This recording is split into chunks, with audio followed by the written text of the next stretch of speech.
In 65 CE, beneath the brightest torches of Rome, a ritual no law would name played out as if it were part of the games. Above, 20,000 citizens cheered. Below, a line of captive women stood with numbered tags around their necks. The champion at the center, Marcus Valerius, had the power to turn a night of blood into a private claim. What happened that evening would ripple through imperial corridors and force senators to ask uncomfortable questions about spectacle and consent. Our reconstruction is built on three independent sources that converge and contradict in equal measure: fragments from the Capitoline archive, excavation reports from the Aventine site led by Dr. Helena Rossi, and private letters found in the scriptorium collection of Gaius Flavius. If this makes you uneasy, press like and tell us in the comments whether entertainment can ever justify the humiliation of bodies. To understand how such a practice survived in plain sight, we must first look at the arena itself and the network of power that made a ritual possible. The arena was more than sand and seats. It was a machine of social allocation, a stage where citizenship and domination performed their limits. The outer rings smelled of sweat, oil, and incense, a mix that made the air on hot days feel like a press. Marble steps reflected light until the center pit looked like a target. The subterranean complex below the sand was a calcified labyrinth of corridors, holding cells, and narrow ramps that carried men and women from darkness to display. Archaeologists documented iron rings embedded in the stone and tags carved in small wooden plaques found during the 2019 dig at the Aventine, a find published in the Journal of Roman Archaeology.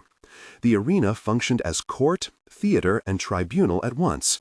It enforced status by spectacle and turned private violence into public rhythm. Ancient chroniclers mentioned rituals around triumph and captivity, but only in fragments. The problem is not only that sources are partial, it is that institutions preferred omission. We see the outlines in administrative ledgers, in notes from the imperial household, and in the terse registers of the Games Committee. A technical aside on the word hypogeum follows to clarify context. Hypogeum was the subterranean complex that supported the arena. It served as storage and staging area and included holding cells for animals and for human captives. In archaeological terms, it is identified by stairways, pulleys, and usually by iron fixtures for restraining. The story begins with a campaign across provincial towns that delivered captives to Rome and to that particular arena.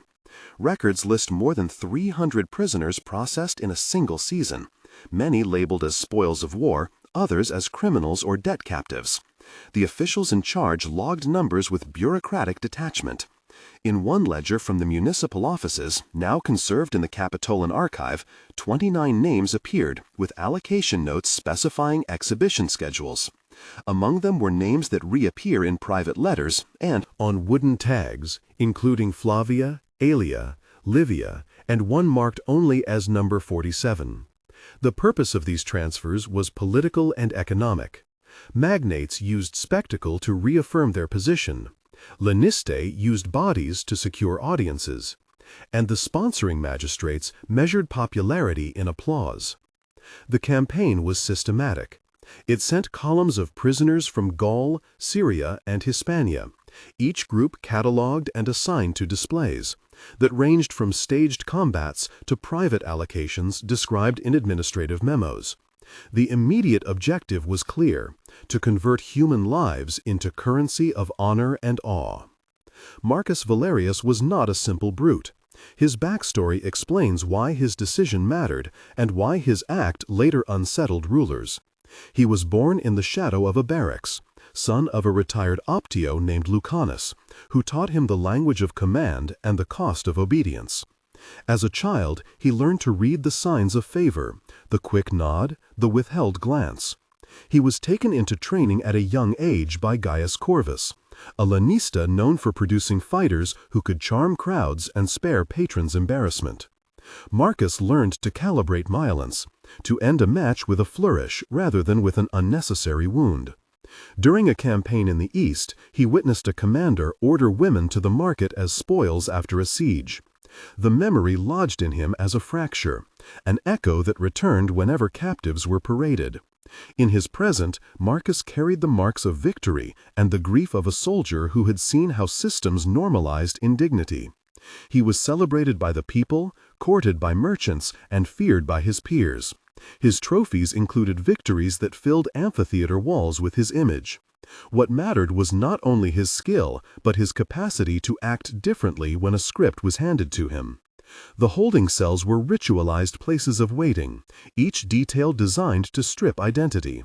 The women arrived with shaved hair or tangled braids. The air inside the cell thick with the scent of resin and old wool. An elder among them, named Aelia, moved with small acts of defiance, smoothing the edge of a tag and whispering a name under her breath that resisted inventory. In the corridor, a clerk named Publius checked lists and barked allocations. Publius was recorded later in a memorandum as reporting to Titus, the arena director. A steward named Gaius carried trays of bread and olives, a quiet man who later supplied testimony about routines in a deposition found in a provincial collection. A scribe named Lucius kept the register and added annotations in a cramped hand. In one scene, the old woman Flavia spoke to Aelia in a low voice, offering the last piece of bread and a prayer. The noise of the crowd above made the cell feel like a separate world, as if the sand and the stones closed over a different human economy. Sensory details were constant: the metallic clang of chains, the dry taste of Dust, the ache of cold stone, the glow of torchlight seeping through slits, the distant thunder of applause. The show that evening unfolded with rituals and with a moment of refusal. The crowd had been promised spectacle. Marcus entered under a roar, his armor polished until it flashed like a mirror. Flavia and Adelia were brought forward in a procession that smelled of oil and perfume, presented as part of a routine that turned names into numbers. A dialogue began among the women and among those who managed the spectacle, a series of exchanges that revealed tension, fear, and a single voice of resistance. Flavia said, "I will not go quietly." Adelia replied, "They think we are performance objects." Lucius the scribe intervened, "The lists say allocations must be honored."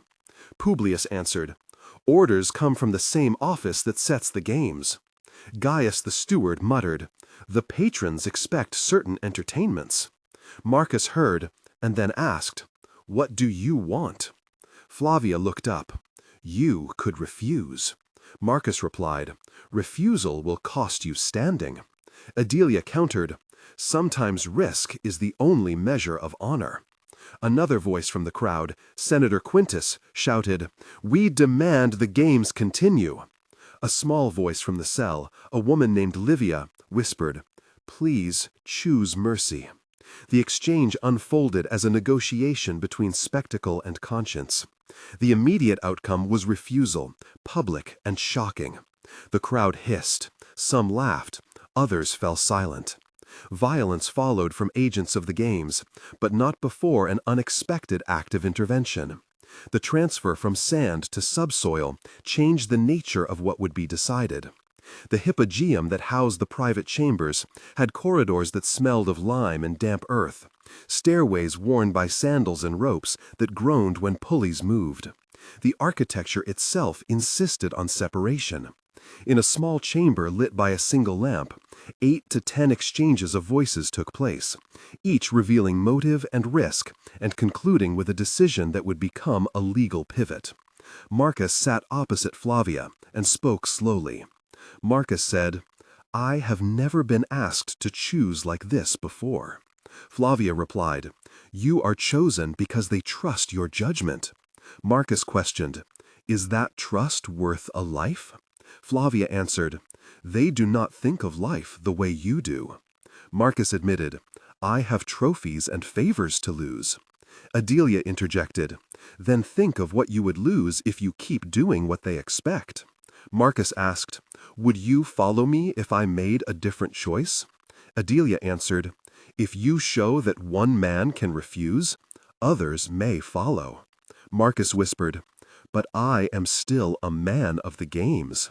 Flavia responded, "That is precisely why your choice will echo."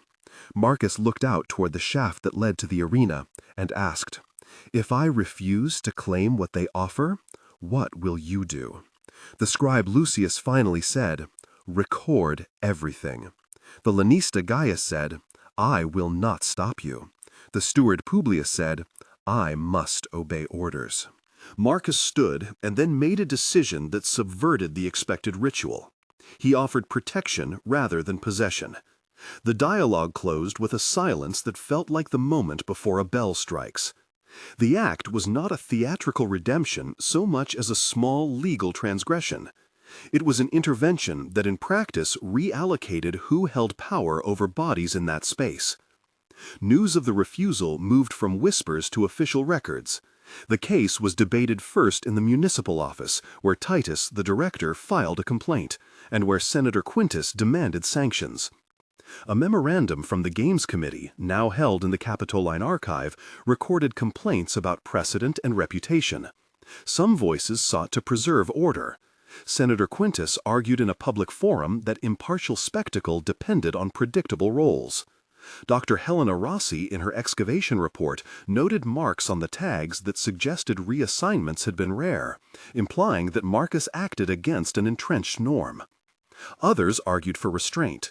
Publius, the steward, testified later that the markets responded to stories of the event and that patron support began to shift. A scribe named Scriba Publius drafted language that would become part of municipal policy, a clause restricting private allocations in specific ways. Pressures from merchants and from certain patrons pushed back. The legal debate combined moral language with bureaucratic procedure. Testimonies from Gaius, the lanista, and from Lucius the scribe were contradictory, suggesting that what matters in law is not only the written word, but who writes it and who preserves it. The outcome was a compromise law that limited explicit private claims while leaving the underlying mechanics intact. The epilogue traces consequences at 1 month, 3 months, and 6 months, and shows how an individual act can unsettle a machine while the machine adapts. 1 month later, the scene had hardened into rumor and into a few cautious reforms. Titus the director issued a directive recorded in the municipal ledger that curtailed certain private displays.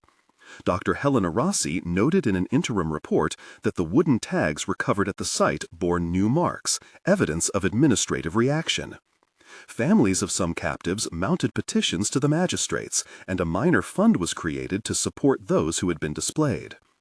3 months later, the debate had moved into the forum, where Senator Quintus proposed a motion and was met by voices like Senator Aemilia, who argued for stronger limits on spectacle and for formal recognition of captives as persons rather than prizes. Public opinion shifted unevenly. Merchants like Lucius Antonius reported dips in patronage when certain entertainments were curtailed. An inquiry committee, recorded in a set of tablets now held in a provincial storehouse, recommended changes to allocation protocols and to record-keeping. 6 months after the event, the law had been amended in form. The clause limited some allocations and required better documentation. Yet many practices continued under other names.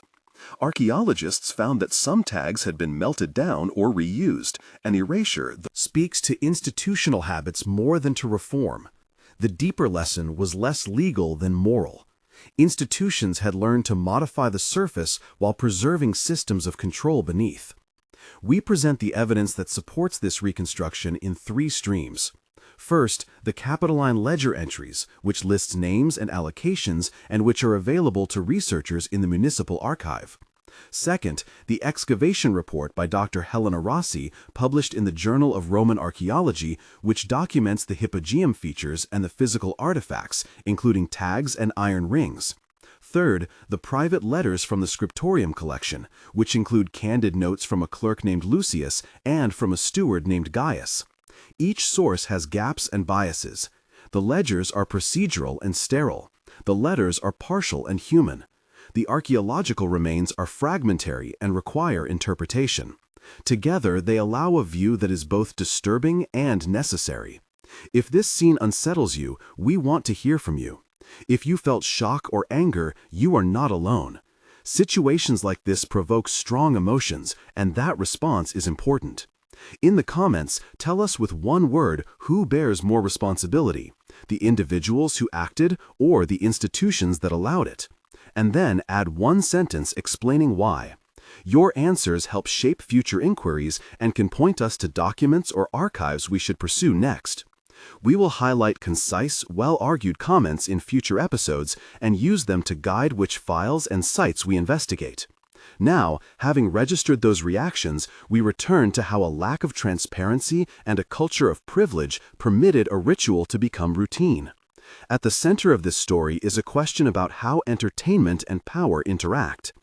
The image that lingers is not of a triumphant warrior, but of a woman whose name had been reduced to a tag and then recovered through inscription. The records show that what happened was not an anomaly.